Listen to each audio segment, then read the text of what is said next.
أعوذ بالله من الشيطان اللعين الرجيم بسم الله الرحمن الرحيم الحمد لله رب العالمين ولا حول ولا قوة إلا بالله العلي العظيم ثم الصلاة والسلام على سيدة الأنبياء والمرسلين خاتم النبيين ورحمة للعالمين سيدنا ونبينا وشفيع ذنوبنا وحبيب قلوبنا طبيب نفوسنا مولانا أبي القاسم محمد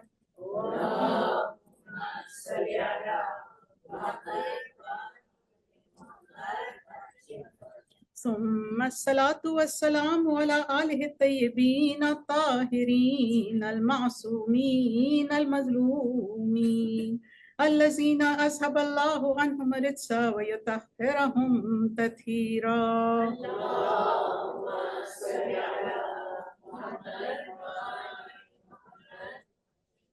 رب اشرح لي صدري ويسر لي أمري واحلل عقدة من لساني يفقهوا قولي اللهم وانطقني بالهدى وقال الله سبحانه وتعالى في كتابه المجيد وفرقانه الحميد بسم الله الرحمن الرحيم يا أيها الذين آمنوا قوا أنفسكم وأهليكم نارا صدق الله العظيم صلوات اللهم صل على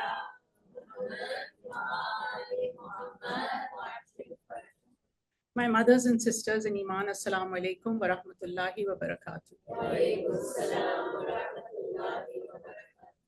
Today, inshallah, is our third lecture in the series we have entitled Building Strong Muslim Families in a Changing World, Wisdom from Quran and Ahl Bayt to Navigate Modern Family Life.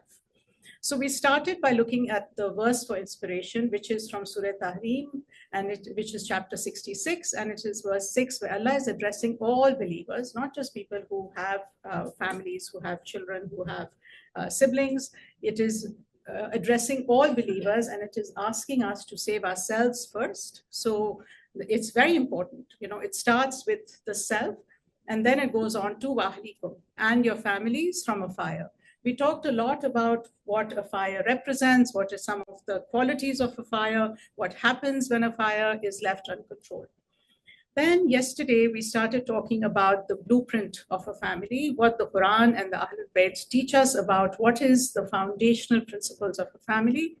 And we talked about the idea of sakina, the fact that one of the foundational principles, one of the things that sets apart a flourishing, thriving family from that is struggling is this emotional climate, if you were to call it, of sakina, of sukoon, of tranquility. And we said that sakina has many qualities, and one of the basic, foundations of sakina, without which it cannot exist, is the idea of safety. And we said that safety is not, sometimes when we talk about having a safe relationship, we talk about having an abuse-free relationship, we only are thinking of physical safety. But it goes much deeper than that. So, a safe environment is obviously physically safe, which means you don't have threat of harm, your children don't have threat of harm, you don't have threat of your property breaking, of things being held against you. Then we have emotional safety, which is equally important, because a lack of emotional safety in the home can carry on for many generations. It actually forms the neurological system of the child. So it is extremely important to have emotional safety, which means what? Which means safety from put downs, from being, your character put down, from being emotionally abused. And we talked quite a lot about that. And then we said another aspect of safety is actually relationship safety or commitment safety. In other words, do I know that you will be there for the long run?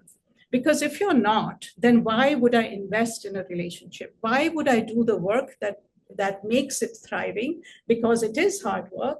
And in order for me to do that, I have to have a feeling that you're not going to go anywhere.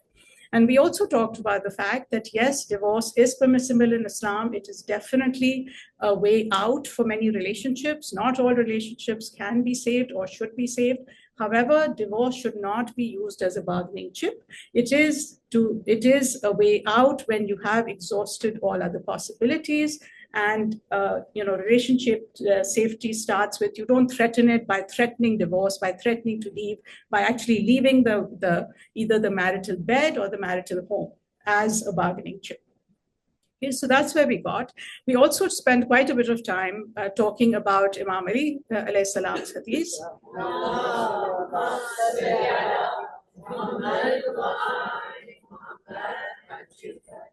which tells us that honor your family, for they are the wings with which you fly, the origins to which you return, and the hands with which you work. And we spent a long time talking about what that was. I won't go into it, just because of all the tech gremlins yesterday. It's taking a bit of time. The video has been edited, but it's going to be up, inshallah, by this afternoon. So if you wanted to catch up with that, and we all need to say a prayer that the tech gremlins stay away from us today, okay? So we also talked about how we can consider the journey of a family. And when we say a journey of a family, we said that the reason why we have been created is to journey towards God. And Allah has created families. It is a divine institution. And if we expand that idea, then the family is journeying towards God. And we can look at that as a flight of an airplane. And we talked about how before we take off, a flight has a plan. It has a solid airplane, hopefully. Although after it takes off and it goes to its destination, it is off track for about 90% of the time. But because it keeps making micro adjustments, because it keeps coming back to center, it has a flight plan, for the most time it lands okay on its destination. Okay. Now, as I was looking at today's topic, and I know we haven't covered Mawadda and Rahma, which are the other two pillars, and inshallah we will come back to it. But I thought today's topic, actually falls on from yesterday, so we should cover that first. So today, the lecture is titled "The Forces Shaping Our Families." And when you think of a flight of an airplane, I remember just a couple of years ago, we were traveling to Los Angeles. Now that's quite a long way off, right? About a 6-hour flight. Before we took off, the pilot told us, today is a great day to fly. Clear skies, clear blue skies, very little turbulence, enjoy your flight. So I finished praying, relaxed, and then the turbulence hit. And we had non-stop turbulence for about 6 hours. The sign never went off. We could not go to the washroom. It was really uncomfortable. And I'm looking outside the window and I'm telling my husband, isko kuch nahi pata. Bahar hi dekh le. Right? He can just look outside. There's so many clouds. Why is he living this la la land that we are flying through blue skies? We are not. There's actually a lot of, one would think that it would, if nothing else, even if his instruments tell him something else, just look outside. It's not a clear sky.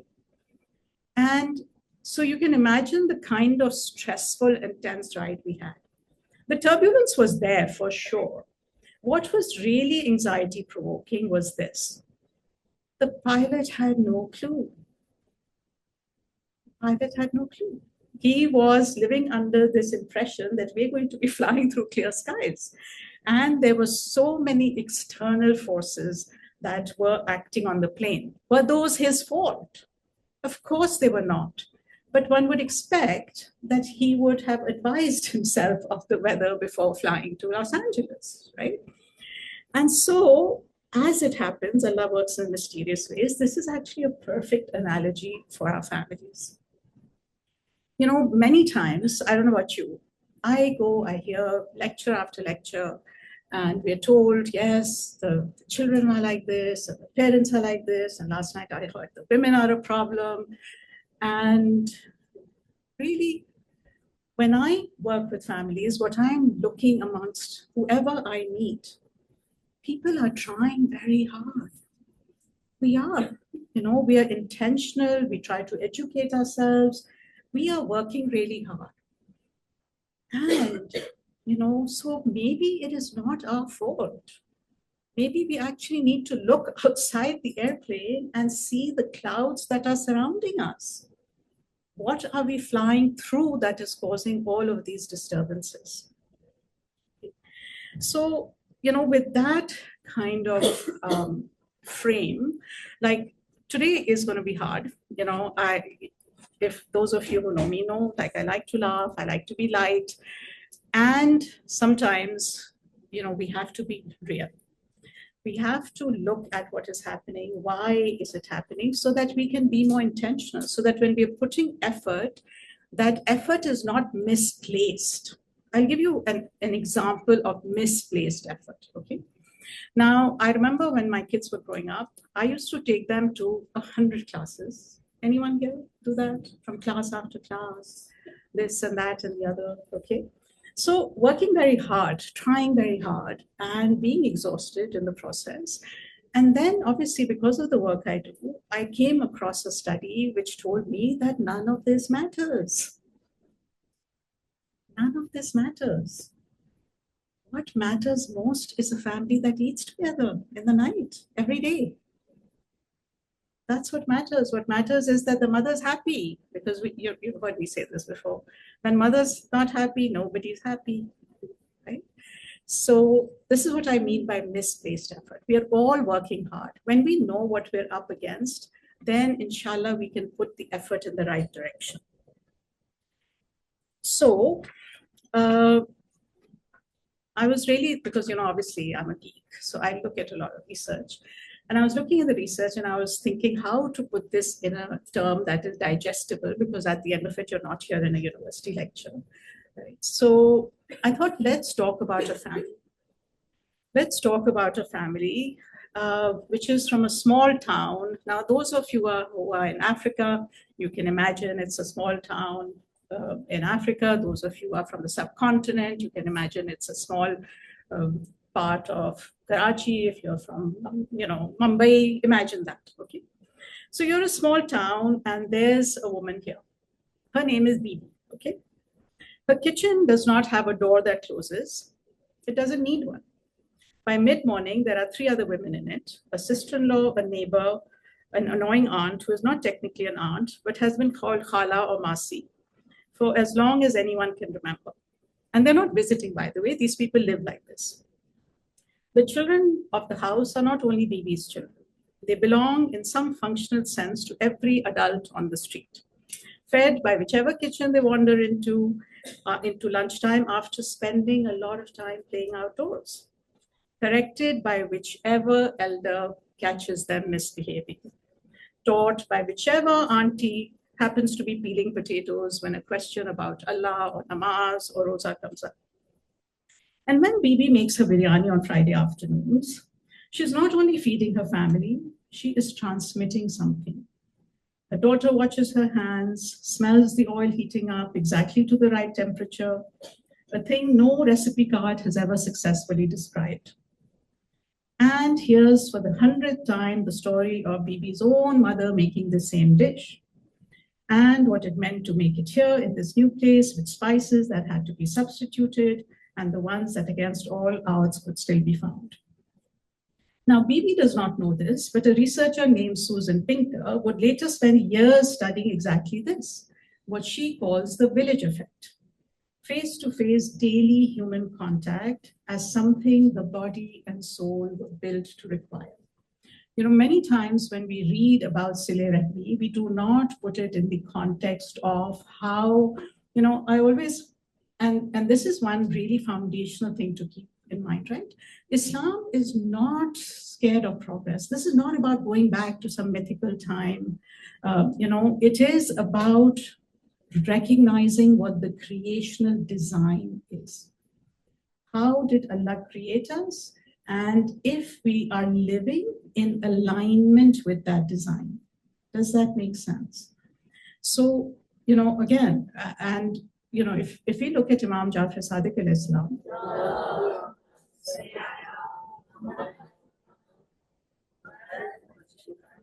his work was foundational, revolutionary in his time, right? He was really like the most learned university professor you could imagine. He gathered knowledge.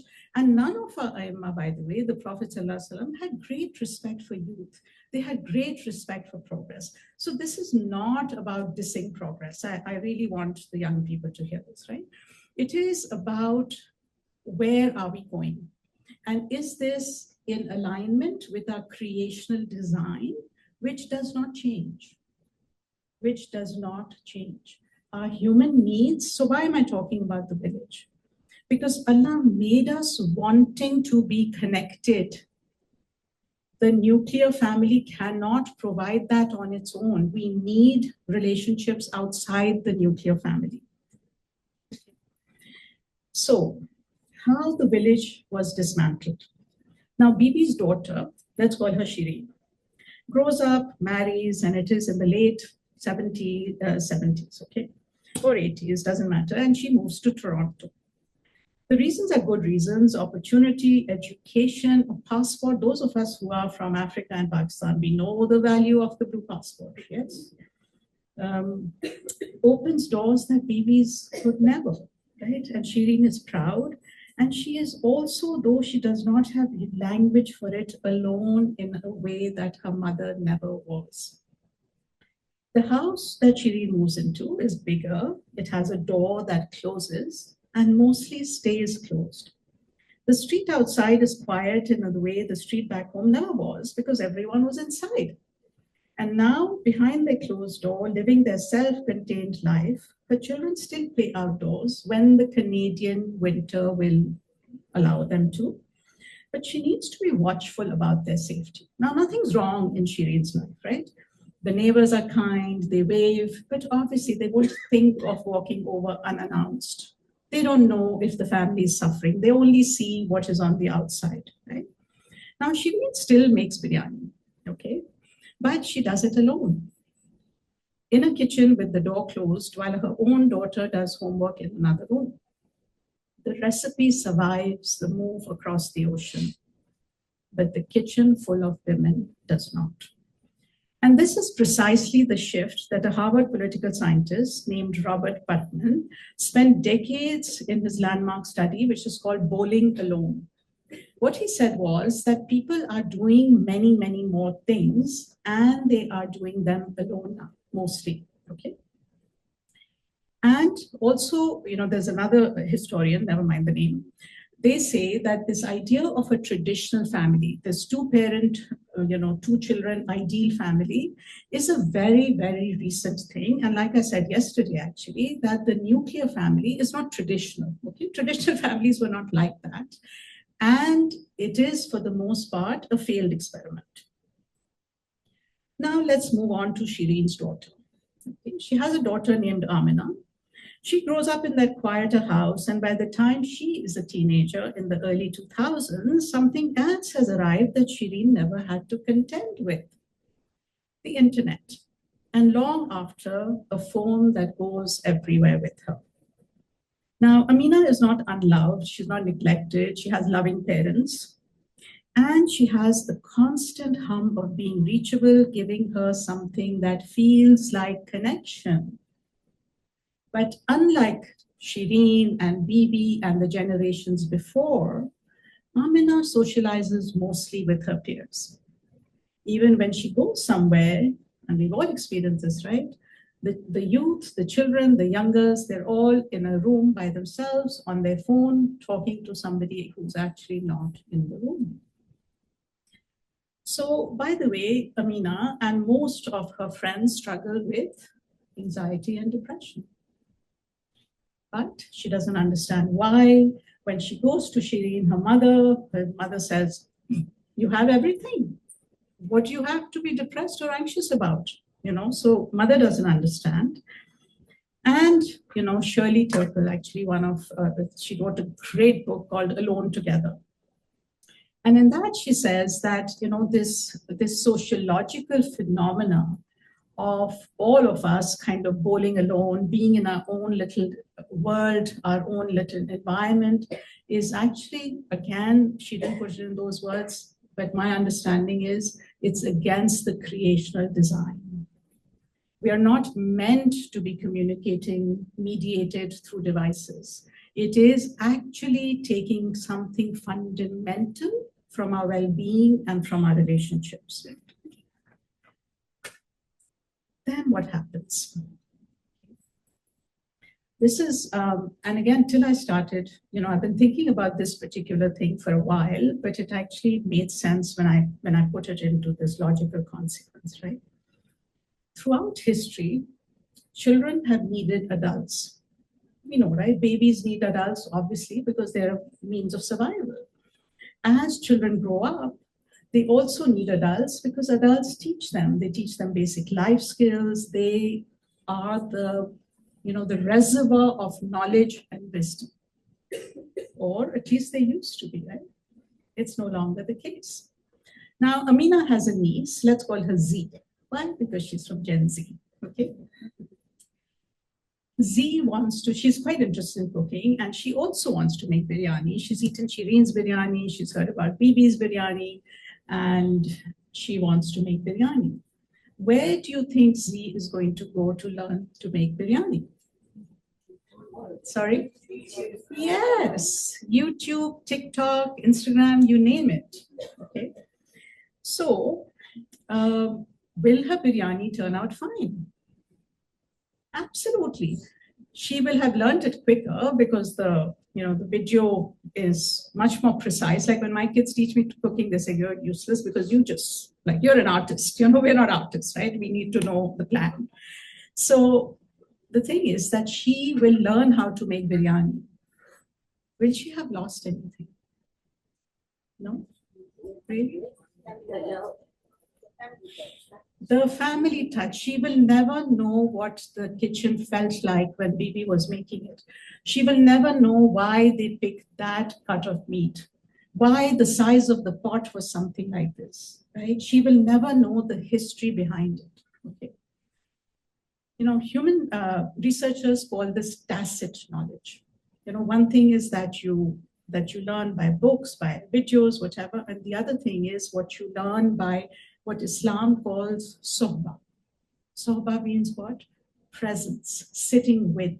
The Islamic continuation of knowledge. Even if you look at how hadith was transmitted, it wasn't meant to be a hadith data bank, which is what we have today, right? We just go and search the hadith data bank. It was never like that. It was transmitted through sohba, through presence, through respecting the elder, through, absorbing their energy. That's why scholars are esteemed so highly in Islam. You can get whatever they said on the internet.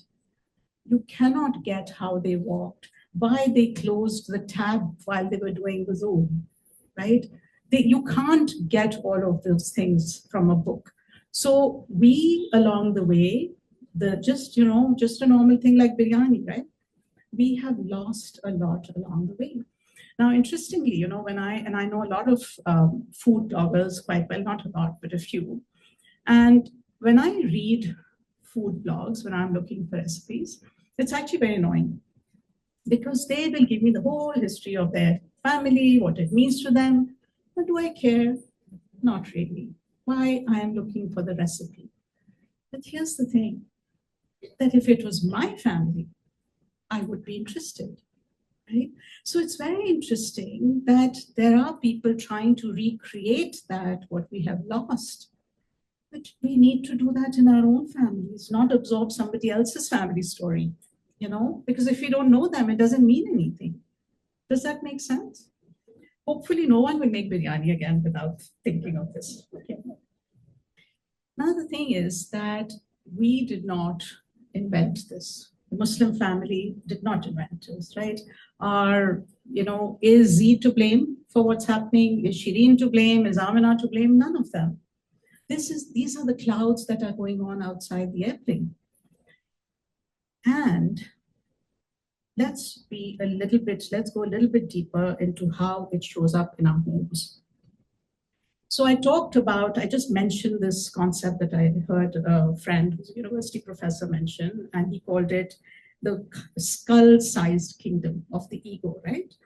And what the good thing he said was that the skull-sized kingdom is the self sitting alone at the center of its own world, with everything revolving around my needs, my validation, my comfort, my happiness. Now, this idea, if we think about it, has permeated all of us. And it's not always a bad thing, but you know, and what he argued was that the Islamic idea of tawazo, right? Tawazo means balance, putting things in their right place, is to locate the self truthfully. Because the idea is, and Allah tells us in the Quran, that He has actually created the entire universe to be subjugated to us. But we are not the center of creation in that sense. Right? Until and unless we don't learn to submit to Him, we will be lost. So how does this show up? Like we already said, right? That this idea of being disconnected. Now imagine that Amina is married, okay? And her husband is a good man, they love each other. And most evenings they're in the same room, right? Nobody's screaming, nobody's threatening divorce, no one's having affairs, at least not yet, okay? They're all sitting in the room, they're both on their phones. She may be messaging her sister and he's answering work emails, the other way around, whatever, okay? Now, the thing is that she's feeling very alone right now. They're together, there's nothing wrong. And then she goes to Instagram or to TikTok or whatever the flavor of the day might be to figure out what is wrong in her marriage. And what is she told? You are doing too much of the emotional labor. If you are doing the work in the house and he's helping you, that's not enough. He should know, quote unquote, he should know. One of the most damaging views of you can have in marriage, right? That they should know. So she is struggling with this idea of impossible expectations from one person. Bibi and her, like her whole crew of women were meeting each other's needs in a very specific way. Today, Amina is alone in her struggle. And then there is what we call the generational fracture. Amina sees it most clearly with Z. They love each other genuinely, but there are conversations Amina does not know how to receive. Z has questions about faith. Why do we believe this way? Why does it have to be like this? And Amina was taught never to question, to just obey. So how does she deal with these questions? She doesn't know what to deal with them. And Z, more than even Amina, is dealing with being a Muslim at home. She goes out, she is experiencing a whole host of different ideas. And by the way, that is the case even if she's going to a Muslim school. Please, let's not kid ourselves, okay? And what psychologists tell us, that this is actually developmentally appropriate.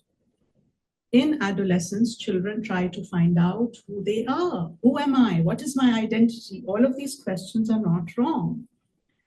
However, they are torn between two cultures. The one at home tells them one thing, and everything, the clouds outside are actually giving a completely different message.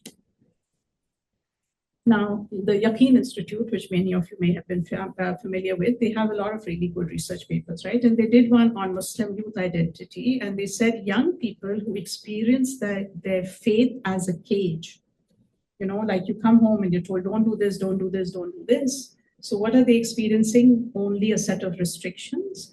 Those children tend to drift. And those who experience their faith as a foundation, whose parents are what we call askable, who are willing to sit with uncomfortable questions, who are willing to say, I don't know, but you can ask. Let's find out together. Let's think through this. You are not wrong to question this. I have wondered too, right? Another thing that has happened is the loss of what we call shared moral ground. Now, guaranteed, when Bibi was in her kitchen, her neighbors, her entire village shared the same ideas about what was right, what was wrong. You know what I mean? Today, that is no longer the case. It has completely shifted. And it did not just shifted now, by the way. It did not, okay? It started, and there's very interesting to me research on all of this, on how actually TV I think it was, I can't remember the decade, but TV basically, when we were like those of us who are older, when we were kids, when we used to watch TV, the good guys were always the heroes. You know what I mean? It was always the good guys. And then what happened was that we started sympathizing with people who are not so good guys. Okay. And now, yeah, it's actually turned around. The ones who are interesting, like if you write a story about a good guy, no one wants to read it because it's too boring. So I haven't watched this, but I know people who have. Breaking Bad. Some of you may have watched it, right? From what I understand, this whole series is pretty messed up about what's right, what's wrong, who do you sympathize with, okay? So one thing that Z's generation will say, and a lot of you young people will relate to this, that, going back. So now what psychologists say, that the whole of the moral world has collapsed into whether it feels right or not. If it feels good, it's fine. If it doesn't feel good, so what has happened actually? There used to be, and not only in Islam, we used to live in a theocentric world. What does that mean? It means God is at the center, whether that God is a Muslim God, a Christian God, a Judeo-Christian God, whatever. God was at the center, like rules for living were revealed. So we just had to follow them. Along the way, human beings replaced human being as the center. Okay, so now human beings have to figure out what is right and wrong by themselves. Now, do you think human beings are up for that? But that's what we do, right? So Amina says to Z, lying is wrong, right? By the way, 60% of Gen Z does not believe that lying is wrong. 60%. Okay? And it gets much worse. Like if you look at the lying and cheating, and it's pretty dismal. Okay, what is Z's response going to be? Young people, help me. What is she likely to say? According to whom? Come on, don't tell me none of you have heard this. According to whom? This is wrong. According to whom? What's wrong for you is not wrong for me. Come on, like, really? Okay. Alhamdulillah, you guys are very blessed. Okay. Now here's the thing which is really important, and I'm really recognizing the time. Okay. Many times we look at the youngers and we say this generation and aaj kal ke bacche and all of that. Okay, that is not the Islamic way. Okay, I truly believe that the mess the world that it finds itself, wanton capitalism, injustice everywhere, the youngers are going to save us. Like I have a lot of hope. Okay, why? Because their instincts are very, very good. Their instincts are actually really in line with Islam. They really don't like injustice. They really, again, and I'm talking about I was told not to say this word, that woke, okay? The ones who are actually trying, who are conscious, not who are just like into makeup, for example, okay? So, they are struggling because why? They see the injustice, they see what capitalism has done. For them, the environmental threat is a matter of their existence. It is actually a real breathing force in their lives. Okay, that's why, like, they don't want to have any of the system. Okay, they don't like people are excluded. They don't like that we're so judgmental. All of these things are really in line with Islam. They are. So what's the issue? The issue is, again, it's misplaced centrality. So how it could have gone and how it is going, okay?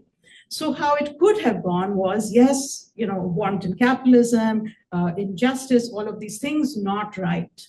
Let's go back to Islam. Let's see what the spirit of Islam is. Let's see how actually Islam teaches us to deal with each other. Let's see, how Islam came to eradicate only two things, zulm and jahalat. So on what ways are we living zulm, right?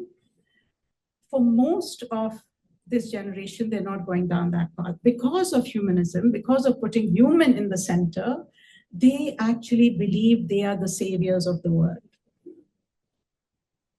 They do. There's actually a lot of stuff written about this, right? And it is too much of a burden to carry. Because those of us who have hopefully a little bit of wisdom, who've seen the ups and downs in life, we realize that Allah is in charge. He always has a plan. Yes, things are pretty bad. We definitely need to do what we need to do. We need to own up to our problems. We need to work at it. But in the end, the outcome is not up to us. We are only that little lizard who's spitting on the fire, right? So hopefully this is giving a little bit, and why is this so important to understand? Because we keep talking about the generational divides, the fracture. I don't understand my youth and they don't understand me. But if we don't really see what is driving the other people and look at it from a good intention, from what they are wanting to achieve, we will never be able to mend the gap, right?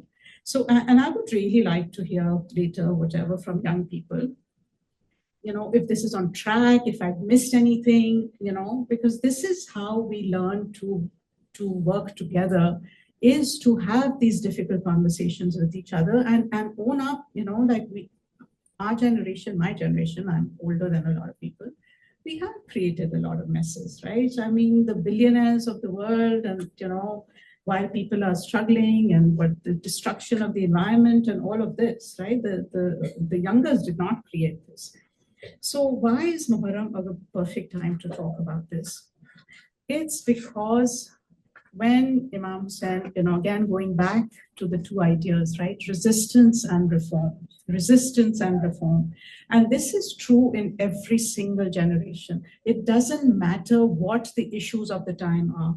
The blueprint of the Quran and the Ahlul Bayt can actually give us a way forward. Okay, inshallah.